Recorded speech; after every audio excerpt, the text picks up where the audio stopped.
Have you ever walked into your room, looked around, and immediately felt irritated? Not because anyone said anything, not because something went wrong, just because of the room itself. Maybe you suddenly lost your motivation, couldn't concentrate, or even became impatient with the people around you. How can a pile of clothes, a few unopened boxes, or dishes in the sink change your mood before your day has even begun? Psychologists and neuroscientists have been trying to answer that question for years, and what they discovered is surprising. Clutter doesn't just fill your room, it changes what your brain has to do. Right now, your brain is constantly deciding what deserves your attention. The book on your desk, the jacket on the chair, the charger on the floor, the unopened package. Even when you're trying to ignore them, your brain still has to process them. Research from Princeton University found that when multiple visual objects compete for your attention, they interfere with your brain's ability to process information efficiently. In other words, the more visual clutter around you, the harder your brain has to work just to stay focused. You feel mentally tired before you've even started thinking. But here's something even stranger. Why is it so hard to ignore a messy room? Because your brain doesn't just see objects, it often sees unfinished decisions. That shirt should be folded. Those papers should be organized. That package should be opened. That drawer should be cleaned. Every single item quietly asks your brain the same question: what are you going to do with me?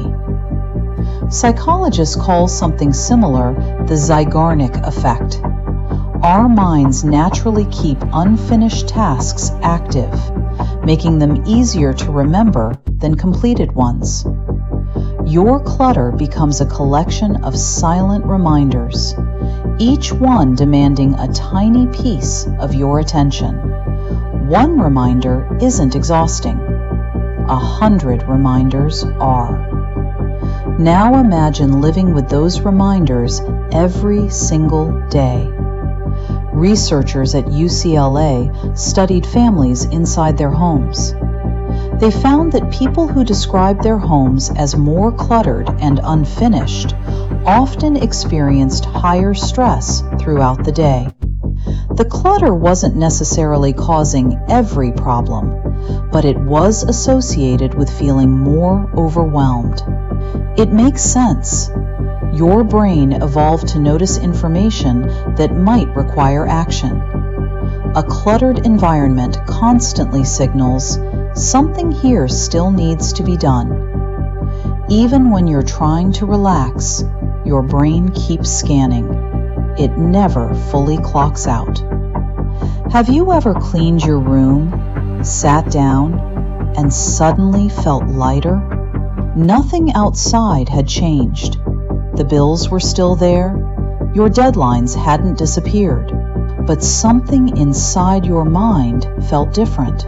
Why? Because you removed competition for your attention.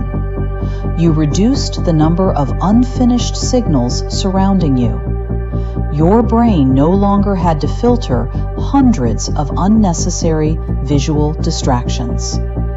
You didn't just organize your room, you organized what your brain needed to process. This is why clutter is about much more than being tidy.